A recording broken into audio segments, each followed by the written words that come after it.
새날을 여는 새벽 말씀 나눔입니다. 오늘은 2023년 11월 23일 목요일이고 말씀을 전하는 저는 강민 목사입니다. 오늘 우리가 함께 나눌 말씀은 사도행전 15장 1절로부터 11절까지 말씀입니다. 어떤 사람들이 유대로부터 내려와서 형제들 가르치되 너희가 모세의 법대로 할례를 받지 아니하면 능히 구원을 받지 못하리라 하니 바울 및 바나바와 그들 사이에 적지 아니한 다툼과 변론이 일어난지라. 형제들이 이 문제를 대하여 바울과 바나바와 및 그 중에 몇 사람을 예루살렘에 있는 사도와 장로들에게 보내기로 작정하니라. 그들이 교회의 전송을 받고 베니게와 사마리아로 다니며 이방인들이 주께 돌아온 일을 말하여 형제들을 다 기쁘게 하더라. 예루살렘에 이르러 교회와 사도와 장로들에게 영접을 받고 하나님이 자기들과 함께 계셔 행하신 모든 일을 말하며 바리새파 중에 어떤 믿는 사람들이 일어나 말하되 이방인에게 할례를 행하고 모세의 율법을 지키라 명하는 것이 마땅하도다 하니라.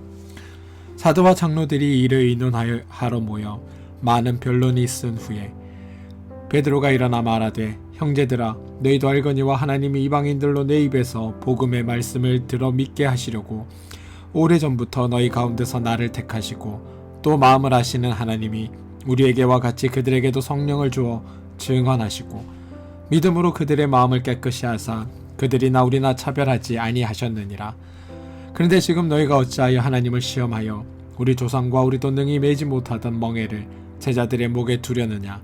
그러나 우리는 그들이 우리와 동일하게 주 예수의 은혜로 구원받은 줄을 믿노라 하니라. 사도행전 15장 1절로부터 11절까지 말씀입니다. 15장 1절은 모세의 법대로 할례를 받지 아니하면 구원을 받지 못하리라 라는 주장이 교회 안에 등장합니다. 그리고 이와 같은 주장을 뒷받침하는 말이 5절에도 동일하게 나옵니다. 바리새파 사람들이 이방인에게 할례를 행하고 모세의 율법을 지켜야 그들이 구원을 받을 수 있다라고 주장했던 겁니다. 모세의 법을 가르치는 자들, 바리새파 사람들, 이런 사람들을 흔히 지도자, 스승 또는 랍비라는 말로 부릅니다. 랍비라는 말은 아는 사람들, 지혜자라는 의미를 가집니다. 인간이 무엇인지를 알고 인간이 어떻게 살아야 하는지를 알고 그래서 다른 사람에게 이렇게 저렇게 살아야 한다라고 가르치는 사람들, 그게 랍비들이었습니다. 이 랍비들은 모세의 법대로 행해야 구원을 받는다라는 주장을 합니다. 우리가 성경을 읽고 배워야 하고 이 성경의 것을 바르게 알아야 하는 이유가 여기에 있습니다. 모세의 법, 지금 1절에 나와 있는 모세의 법은 구약에서 하나님이 주신 율법을 의미하는 것이 아닙니다. 여기서 말하는 모세의 법은 그들이 살면서 스스로 옳다고 여겨지는 법, 스스로 이것들이 맞다라고 주장하는 것들이 모세의 법이라는 이름을 통해 각색되어 사람들에게 전해진 겁니다. 만약 유대인들이 주장하는 모세의 법이 하나님이 주신 율법을 의미한다면 유대인들의 주장은 하나님의 뜻대로 하자라는 말이 됩니다. 그리고 만약 바울과 베드로가 이 말을 거절하면 하나님의 뜻대로 하지 말자라는 말이 되어버립니다. 그럼 여러분, 앞뒤가 맞지 않습니다. 유사한 장면이 복음서에서도 등장하는데요. 유대인들이 계속해서 율법을 들고 나옵니다. 율법을 지켜야 한다고, 율법에 순종해야 한다고, 모세의 율법대로 행하자고 주장합니다. 반면에 예수님은 계속해서 의도적으로 율법을 어기기도 하시고 율법을 지키는 바리새인들이나 장로들, 서기관들을 비난도 하십니다. 그러면서 동시에 예수님은 율법을 폐하러 온 것이 아니라 완성하려 왔다고 말씀하십니다. 그러니 사람들이 혼동합니다. 그런데 예수님이 사람들을 혼란스럽게 만들려는 것이 아니라 사실은 사람들이 복음서에 나오는 율법의 의미를 정확히 모르기 때문에 스스로 혼란에 빠져드는 겁니다. 하나씩 풀어보겠습니다. 우선 모세의 법대로 할례를 받지 아니하면 능히 구원을 받지 못하리라 라고 이야기합니다. 그런데 여러분, 이 말은 틀렸습니다. 왜냐하면 할례와 모세의 법 중에 할례가 먼저 있었기 때문입니다. 할례 사건은 창세기 17장에 나오고 율법은 출애굽기 20장에야 나옵니다. 할례가 먼저 있었는데 나중에 새긴 율법대로 해야 구원을 받는다는 주장은 성립되지 않습니다. 그렇다고 먼저 생긴 할례를 받아야 구원을 받는 것도 아닙니다. 하나님의 구원, 하나님의 복은 이미 율법이 있기도 전에, 더 나아가 할례가 있기도 전에 하나님이 주셨기 때문입니다. 그걸 로마서에서 좀 자세히 설명합니다. 로마서 4장 9절인데요. 그런즉 이 복이 할례자에게나 무할례자에게도냐? 무릇 우리가 말하기를 아브라함에게는 그 믿음이 의로 여겨졌노라 하노라. 그런즉 그것이 어떻게 여겨졌느냐? 할례시냐 무할례시냐? 할례시가 아니라 무할례시니라.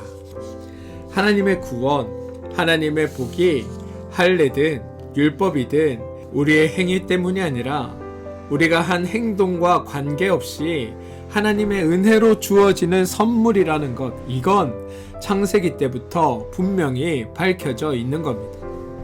이렇게 명백히 사실이 밝혀져 있음에도 불구하고 사람들은 복음서에서도 그렇고 계속해서 내가 무엇을 해야 구원을 받으리까라는 질문을 합니다. 자꾸만 무엇을 해야 구원을 얻는다고 주장한다는 겁니다. 오늘 15장에서도 죄인들은 모세의 법대로 행해야 구원을 얻는다. 심지어 오늘날 교회에서조차 어떻게 구원을 얻느냐 이런 것에 관심이 주어집니다. 이쯤에서 저와 여러분은 왜 자꾸 사람들은 은혜 말고 다른 것들에 관심 가지고 은혜로 만족하지 못하고 꼭 다른 것들을 해서 그것으로 말미암아 구원을 쟁취해야 하는 것처럼 생각할까에 대해 궁금해해 볼 필요가 있습니다. 하나님이 은혜를 주신다라고 하면 쉽고 간단합니다. 그런데 이 쉬운 것을 인정하지 않고 자꾸만 뭔가를 해야 한다고 우기는 데는 이런 이유들이 있는 것 같습니다. 유대인들부터 살펴봅니다. 바울에서 나와 모세의 법대로 할례를 받지 아니하면 능히 구원을 받지 못하리라고 말하는 유대인들이 사실은 처음부터 이렇게 생각한 것이 아닙니다. 모세의 율법이 주어진 것은 출애굽기 20장입니다. 출애굽기 20장부터 유대인들은 지독히도 하나님의 말씀을 지키지 않습니다. 율법을 지키지 않는다는 겁니다. 구약 내내 모세의 법대로 행하지 않는 자들을 찾으라면 바로 유대인들, 이스라엘 백성들입니다. 그토록 오랜 세월 하나님의 복이란 복은 다 받아놓고서 계속해서 모세의 법대로 행하지 않습니다. 그러더니 이제 와서는 모세의 법대로 행해야 한다라고 주장하고 있는 겁니다. 왜 이러는 걸까요? 사실 대답은 의외로 간단합니다.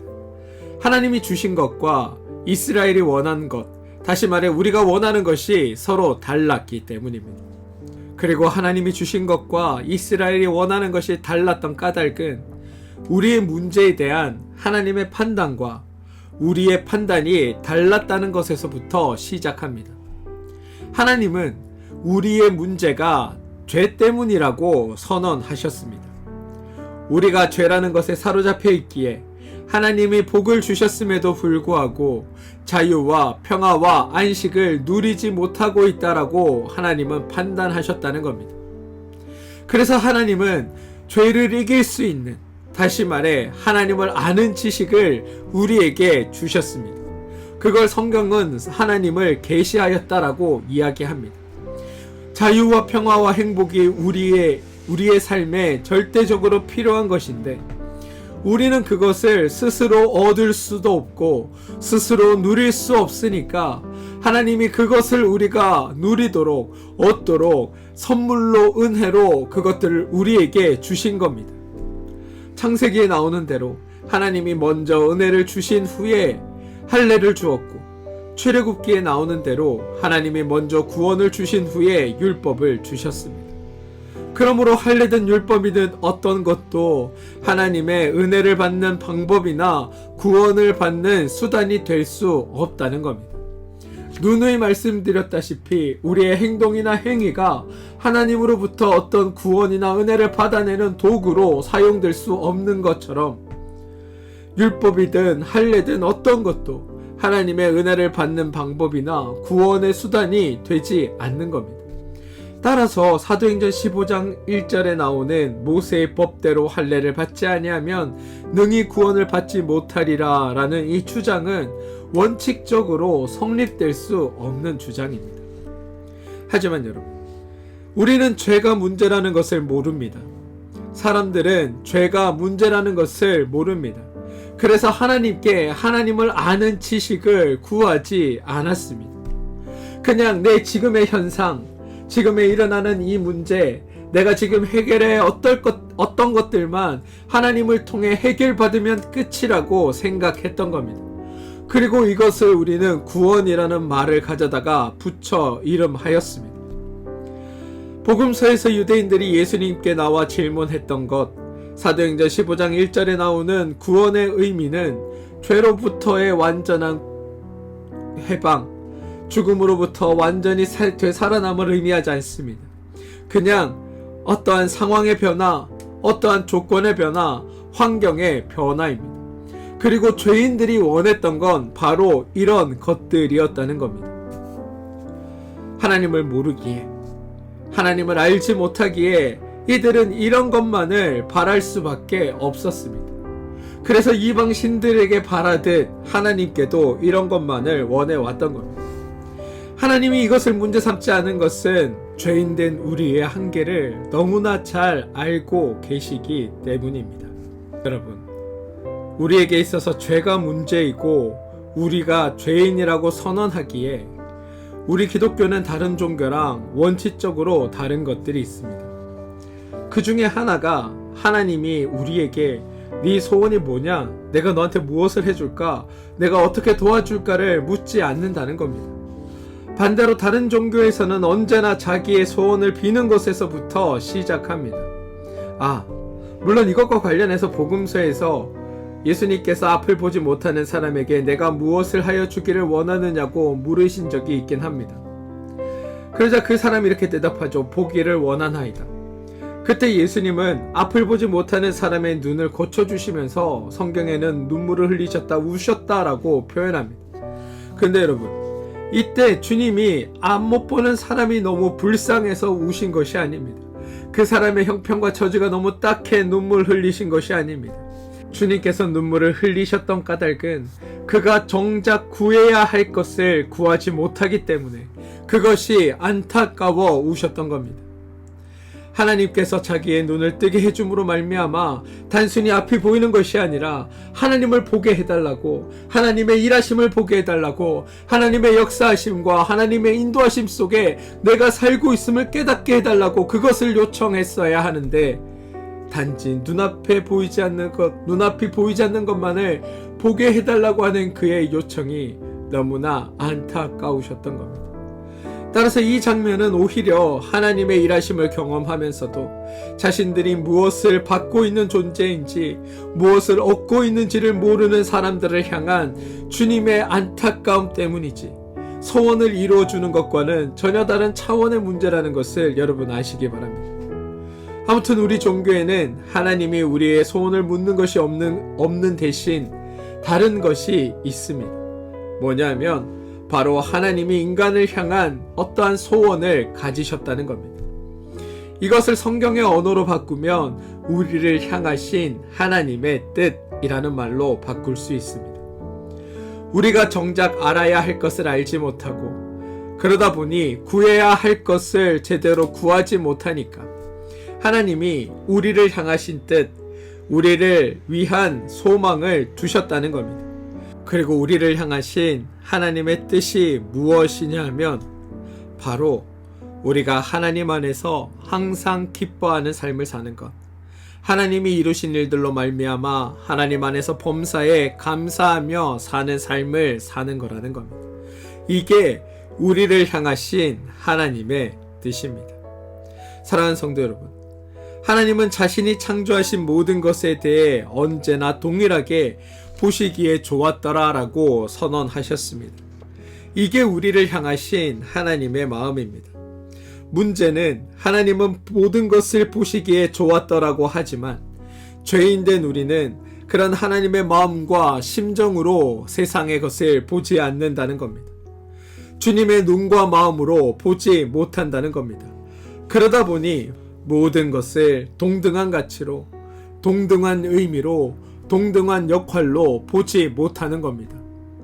다 같아져 버리면 내가 한 의로움이나 내가 한 옳음은 없어지기에, 자신만의 자랑거리가 사라지기에 죄인들은 모든 것을 동원해서 어떠한 차별을 만들어내고 우열을 구별하고 수준과 가치를 평가하며 자신의 의로움을 드러내는 것에 그 모든 것을 사용하려고 합니다. 그게 죄인된 우리의 한계입니다.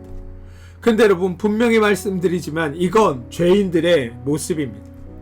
하나님을 아는 우리, 하나님을 만난 우리, 하나님의 은혜 가운데 하나님 안에서 살아가는 우리는 이러한 구별과 차별의 시간을 넘어 모든 것을 보시며 좋았더라라고 말씀하시는 그 주님을 닮아야 합니다. 그러한 주님의 마음과 눈을 가져야 합니다. 그게 하나님의 사람들이 세상 사람들과 다른 것입니다. 본문 1절을 다시 보면 너희가 모세의 법대로 할례를 받지 아니하면 능히 구원을 받지 못하리라 라고 말합니다. 여기의 전제는 행한 자와 행하지 않은 자의 구별입니다. 구원을 받은 자와 구원을 받지 못한 자의 구별입니다. 만약 유대인의 주장대로 사람들이 할례를 받았다면 어떻게 할까요? 이제 할례를 받았으니 우리 모두가 같아졌다라고 말할까요? 아닐 겁니다. 할례를 받은 것에도 순서가 있다라고 말할 것이고 구원에도 등급이 있다라고 말할 겁니다. 이게 죄인된 이들의 속성입니다. 저는 이러한 오류에 그리스도인된 우리가 사로잡히지 않길 바랍니다. 우리의 옳음, 우리의 의로움, 우리의 주장, 우리의 행위가 우리의 구원을 결정하는 것이 아니라 다만 하나님의 사랑, 하나님의 일하심이 우리에게 은혜를 베푸셨고 그 은혜가 우리를 구원하게 했다는 사실을 기억하시기 바랍니다. 우리는 사랑할 자격만 있습니다. 피조물을 심판할 자격은 오직 하나님께만 속해 있는 것입니다. 바라기는 하나님의 마음을 담고 이러한 마음을 깨달으셔서 하나님 안에서 참된 믿음의 사람들로 거듭나시길 주님의 이름으로 축원드립니다. 함께 기도하겠습니다. 주님, 우리는 하나님께 우리의 소원을 구하는 존재가 아니라 하나님의 뜻을 따라 사는 존재들임을 기억하게 하여 주시옵소서. 그리고 우리를 향하신 하나님의 뜻은 우리가 하나님 안에서 항상 기뻐하는 삶을 사는 것, 범사에 감사하는 삶을 사는 것임을 오늘 말씀을 통해 알게 되었습니다. 우리가 이러한 하나님의 소망을 이루어드리고 하나님의 뜻에 합당한 삶을 살게 하여 주시옵소서. 뿐만 아니라 구별하고 나누고 심판하는 심판자의 자리에서 벗어나 그리스도 안에서 다만 사랑하는 일에 사랑하는 존재가 되어 하나님을 닮아가는 우리가 되게 하여 주시옵소서. 예수님의 이름으로 기도합니다. 아멘.